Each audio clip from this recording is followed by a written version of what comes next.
Welcome back, everyone. You've chosen a really special day to join us on 33 Founders because I'm here with Cassie Petrie, the co-founder of Crowdsource. Thank you so much for being with me today. Of course, it's my pleasure. I want to go back to your 12-year-old self for just a couple of minutes. I'm sure you've gotten this many times before. Yes. When you had an AOL newsletter for the Backstreet Boys that had 10,000 subscribers. Yes. My first question is, what kind of 12-year-old can achieve this? I just was very passionate about the Backstreet Boys and loved the internet. And I think it was kind of a little predecessor of, somebody telling me what I should be working on later in life. It did exactly that, and you were working as a college rep at Warner Music Group, and it was right around the time that MySpace was coming to be, and you were one of the first to navigate that space for music artists. Can you tell us about that?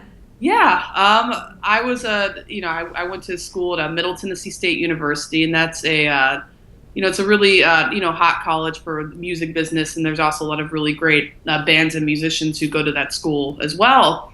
And I remember, right when MySpace started coming out, there was a few bands in the college area that were really, really fantastic at marketing themselves utilizing this website. And I would hear about it on campus all the time. And, my job at Warner at that moment was I would go to record stores and I would make sure that, that we had the end caps we were supposed to have. And I would set up pretty displays and I would, go around campus as well and coordinate with the fraternities and sororities and make sure that we would make sure that we were capitalizing on those organizations in our school and coming up with ways to tie in our artists to those. I went to my boss and I was like, why aren't any Warner artists using MySpace, or why don't any major labels use this? And she she was I loved working with her, and she was kind of like, I don't really have an answer for that, but if you want to pick one to do and, spend a couple hours of your, hourly allotment for Warner each week doing that, you can do that. So that's what I did. And I picked a band that I really liked. I've always loved pop music, and they were called the Click Five. And she connected me with their manager and just kind of navigated how we could utilize that platform to market that group. And it was a really good time for them, too, because they had just started opening on tour for Ashley Simpson. It was like their first major tour, and we did a lot in terms of going in and marketing to Ashley Simpson fans and people that had gone to the shows that were in the market. And at that time, MySpace wasn't really set up for large mass marketing for big artists. So it was a lot of one-on-one, hand-to-hand combat. You had to manually accept friends at that time. They didn't just accept them on MySpace, and it was a lot of one-on-one messaging and identifying people that I really thought would be fans of the band. And, that was a predecessor for, doing that many more times in my career. I started with MySpace and figuring out how that could be a platform for artists, and have continually done that, as new things come out, and from Twitter, when Facebook, when they didn't have, entertainer or high-end profiles at that point. It was a closed network, was trying to figure out how to utilize that then, and figuring out ways now to navigate Snapchat and Flipagram and other new things that are popping up. So it's kind of like a cycle that actually repeats itself pretty frequently. So just on that note, now you're known as the celebrity social media czar, which is a pretty cool title. I would never come up with that on my own, but I do enjoy the title. In that light, can you introduce us to the work that you guys are doing at Crowdsource and how you're empowering artists to really connect with their fans? It's so different for every client, and it's so different every day. But in a nutshell, we are working with artists in a lot of different capacities. Sometimes we are very creative. Sometimes we are very administrative in terms of their needs and how we help them. And every artist or entertainer or brand or public figure that we work with has very, very different needs. But, sometimes we're doing very administrative things like making sure that, a Facebook page is maintained when an artist doesn't ever want to log in and go on Facebook, or they just don't think about it. A lot of artists actually don't really think about they know Facebook is important, but the ones they're updating more on their own on a daily basis are Twitter or Instagram. So maintaining, a lot of administrative stuff on that and making sure everything is tight and clean and maintained properly and updated as new singles and new releases or new products roll out. And then we go very far in the creative end as well in terms of suggesting fun marketing promotions for rolling out a new single, or how are we going to get more people to this show in Birmingham, Alabama? Oh, let's do a fun pre-show event where we pick 10 big fans and invite them to a secret party that they're not going to know the artist is at until they get there that day. Anything that involves digital and or connecting with fans and building up new fans is something that we touch on and deal with on a daily basis. Very cool. So you were just mentioning the different social platforms Yes. that you help your clients work with.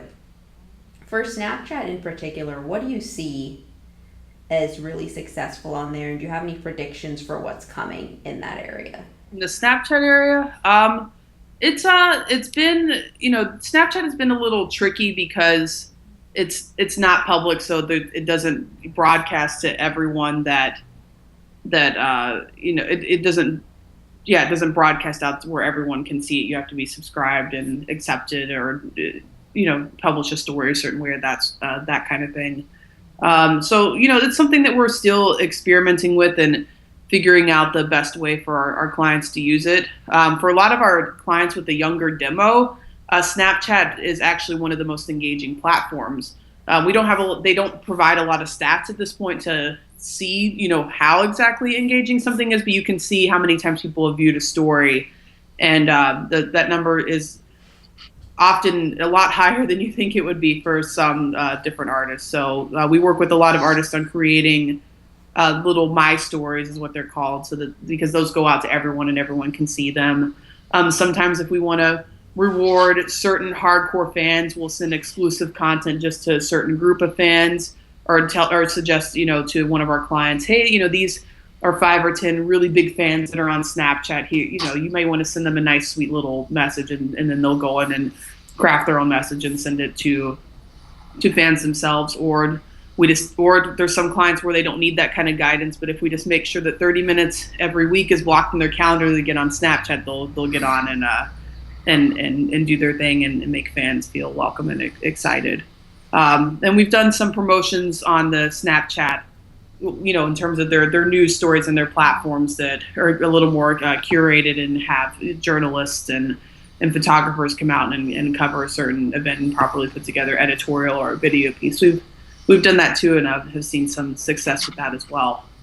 In terms of where it's going, I see Snapchat moving in a direction where they'll have more opportunities and they'll create more opportunities to learn more about the audience and gather more statistics. I see that coming in the future, and it's kind of a trend I've seen with all social networks, is they stay around a little bit longer and have more celebrities and entertainers and brands engage in using their platform. You see more statistics become available. So I see that happening, and I see just better tools and more opportunities for people or brands with large audiences to communicate with their audience in a more efficient way. Very cool. One of the things that you guys did was the special filter in London for Iggy Azalea, right? Yeah, we put together that for one of her shows in London. That is correct.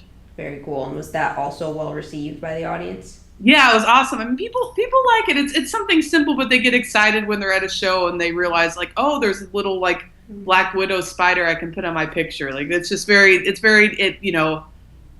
in line with the Snapchat culture. And yeah, people get excited, and you see it, the ripple effect, not only within Snapchat, but you see people tweeting about how excited they were that there was a special little filter in Snapchat. So it's cool. It makes people excited and makes people, it amplifies the brand by giving them something to talk about that made them smile. And that's what we did with that particular promotion. Very cool. On the other side of social media, there's Instagram, Facebook, and Twitter, I think, is the main ones. What do you see happening on Instagram with your artists? Yeah, Instagram is a really engaging platform for my artists, in the sense that a large percentage of the people that follow engage, more so than Twitter and Facebook or any other social network at the moment.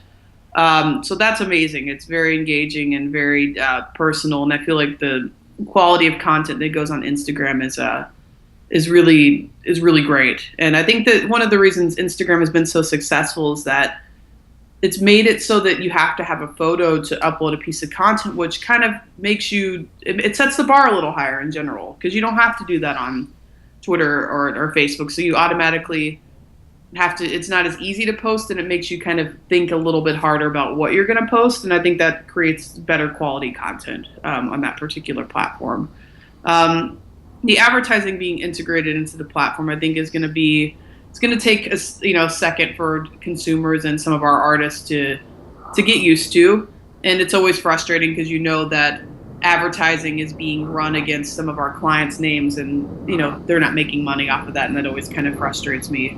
But I think it'll kind of as advertising comes on board, I see it sort of. I don't know, I feel like it'll dilute the platform a little bit, but I still see it being very powerful and exciting, and as a great way to connect with fans. Very cool. So I want to shift gears for a couple of minutes and just chat about the business side of things. You Okay. shared a great insight that made so much sense, but is one that we often forget, that once Jade and you just embraced being your true fangirl selves, the Crowdsurf has absolutely emerged from what you love. You felt like business changed in the sense that you weren't so worried about being what professional Yeah. meant. Can you Um, touch on that?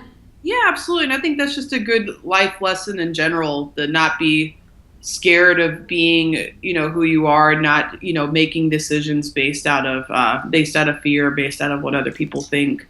And once we realize that, the core reason of why we do this is because we, were really big fans when we were younger, and really get that mentality and understand what it's like to be an excited consumer, and embrace that, and started telling, people in pitch meetings their stories and about our history, that actually it didn't hurt us. It made us stronger. It made people want to work with us because that's something that we had that was unique, and people know that's the truth. They can feel it when you tell them that.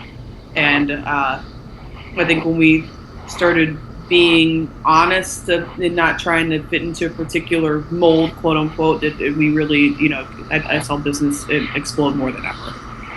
I'm pretty sure that your team, which is now 35 people, Yeah. also embraces that and is comfortable being themselves, whether it's just in the office or working with your partners. Yeah, I think that one thing that we've always been able to do for our staff is we always ask.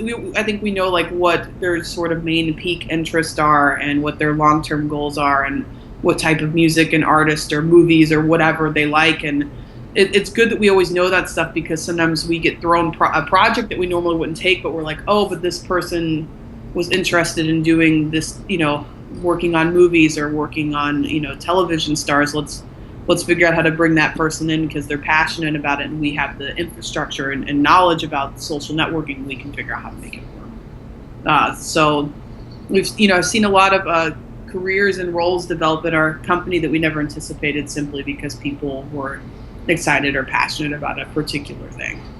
That's great. When it comes to the client side of things and bringing on new projects to work on, now that you're 7 years in and you don't have to hustle to Yeah. get everyone, how do you evaluate which projects you take?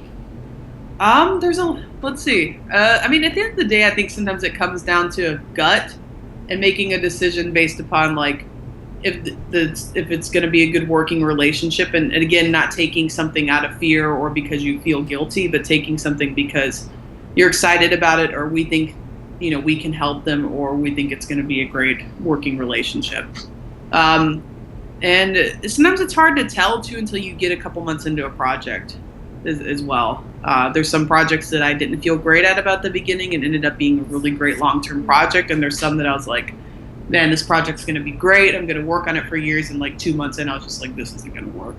So sometimes you just never know, and you have to be careful, but you can't judge something too hardcore by like the first like 1 or 2 meetings. And sometimes you just have to work and see how things end up panning out.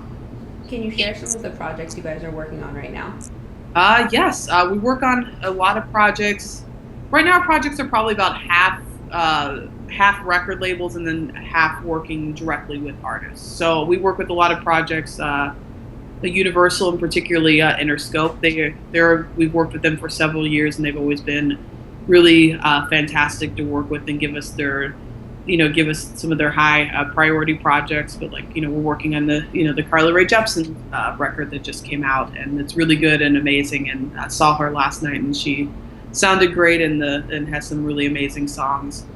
So working on that, been working with them on One Republic for a while. On the Sony side, we've worked with Epic and have Fifth Harmony, who's an awesome girl group. And I worked with them before they're on Epic. I worked with them on X Factor, and love those guys. They're amazing, and they have a really great management firm, faculty, who we work on some projects with as well.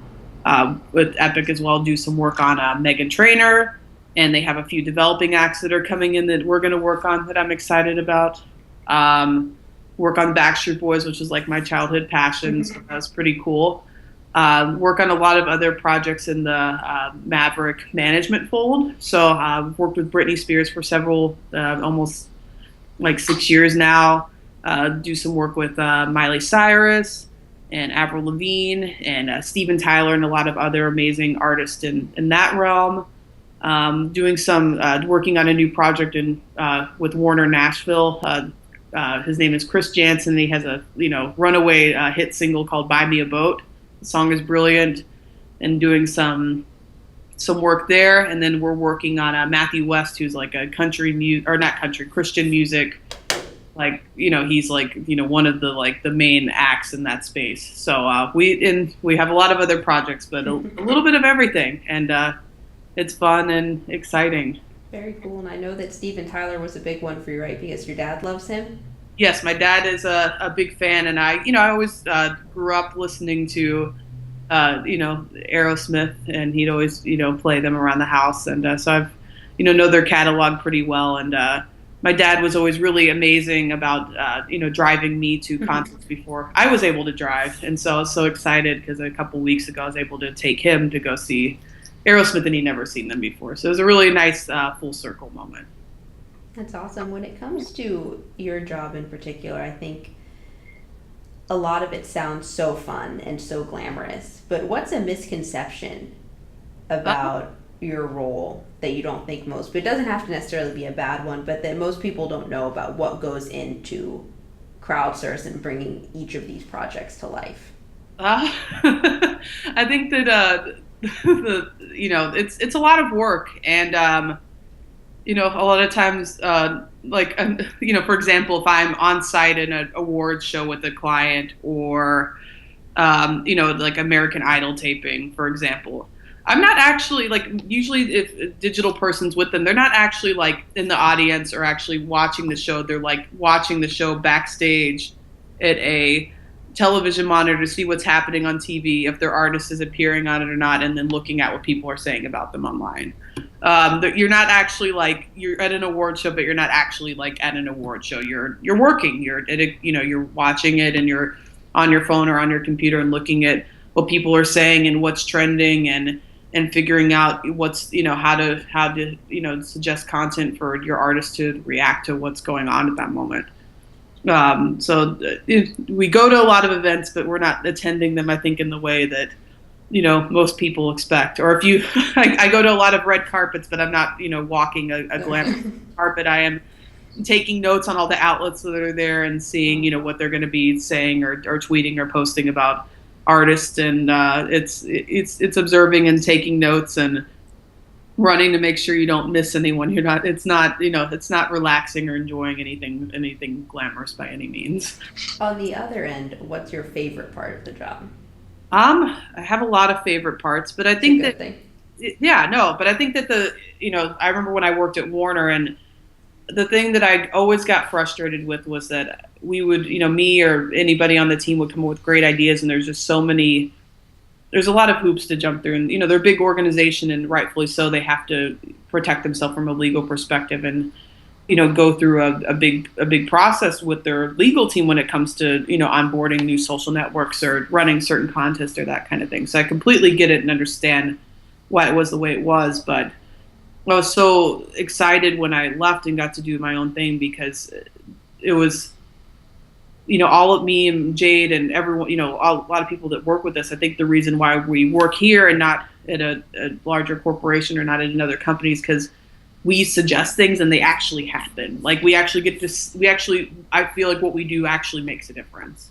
And at Warner, I had those moments, but they were not as frequent as they are now. I feel like every day I do several things that either impact, I'm in a place where I get to, give people jobs and they get to buy houses. Like that's amazing. I see staff, progress in life and get to, buy cars and houses and get married. And that's exciting. I get to see that side of it. We get to suggest promotions where, we get to reward a fan and they get to meet an artist they've loved all their life and get to surprise them with that. Or we do something, impact somebody's day simple by putting together, making sure our artists, post, they posted something brilliant on their own on Instagram. And we move that to Facebook so more people can see it. And that's a few seconds in someone's day where somebody smiles and is relaxed. There's all different types of levels of how, or being impactful, making a difference. But I think that the most rewarding part is getting to do so much that affects so many different types of people on large scales to, 5-second scales. Love it. So 2 more questions for you. The Okay. first one is directly in line with that. A while back, you tweeted that this was a very long time ago, but that it saves a lot of time if you do the things that you want to do instead of just talking about them. Yes. And it seems like that's the culture that you've created at Crowdsurf. How do you do that? I think a lot of times another thing I say all the time is I'd rather make a decision and it be the wrong decision versus deliberating for a long time and finally coming to a decision or not making one ever. I just think that, moving forward and just doing stuff, at least that keeps the ball moving down the court. It may go to the side or it may go way far down the court, but at least it keeps it moving and not stagnant. And I just think that it's important to make people here feel comfortable to make decisions and be okay about making the wrong decision because at least they made a decision. And I think that that's making a wrong decision is better than making no decision or being lazy or something in that respect. And so I like to encourage people to not be scared and just go for it and suggest their idea. Maybe the artist will laugh at it and think it's stupid, but I've had moments where I thought that my idea was going to be really stupid and ended up being one of the most brilliant things they did on digital that whole year. It just really kind of depends, but I think that it's just important to do stuff instead of thinking about doing stuff. I'm so glad you gave that response because it goes directly into the last question, so it was a perfect segue. This was something that I think Jade quoted you saying also on Twitter, was Okay. that Scared. no, don't need to be scared. It's a good one. Is that you said nobody should lie to you, especially yourself. And when I read that, the first thing it made me think of is how so often, like you were just saying, we convince ourselves before we even shared our idea that it's a bad idea and that nobody's going to like it. What's been the best way as a founder and as a leader of now a huge company you've gotten out of your shell to achieve just that? Yeah, I mean, I still struggle with that. I think everyone struggles with that on a daily basis sometimes. And I think what something I've kind of learned is there's a Taylor Swift quote that I love. It's from her Fearless record inside the it's like in the little liner notes, and it's something like being fearless is not being without fear. It's being scared but jumping anyway. And I think that sometimes you just have to have to tell your brain to shut up and to quit and to quit yelling at you and to quit telling you that something is a bad idea and just suggest it. And if it's a bad idea or if you suggest something and it doesn't work, it's not that big of a deal. Actually, if you suggest a bad idea, it actually people move on from it pretty quickly. And so it's not that scary to be wrong or to mess up. And I think that I've just had to, I'm still getting better at it, but over the years I've just had to train myself to, not be scared of messing up and to just to suggest things and to and to move forward on things, even if feels like at the end of the day it'll feel right. But if you have a fear of being rejected, you can't let that keep you from doing what you want to do. You can't let fear of rejection keep you from moving forward and suggesting something. Being rejected is generally a very quick and actually pretty painless process. I love it. I think that's the perfect way to end. And we're so glad that you went out and took that leap. Now, all of the artists that you guys work with have following of over 800 million people. Yeah. So that's pretty amazing. How can we add to that number by letting everyone stay up to date with Crowdsurf and stay up to date with you? Well, I mean, if you want to follow like our personal Crowdsurf properties, we have, Instagram at Crowdsurf, Twitter at Crowdsurf, and Facebook/Crowdsurf. That's probably the easiest way to stay up to date. And those properties often retweet things or repost things from me, Jade, and other amazing staff members. Great. Thank you so much for being with me today. Yeah, of course. Thank you for having me. I appreciate it.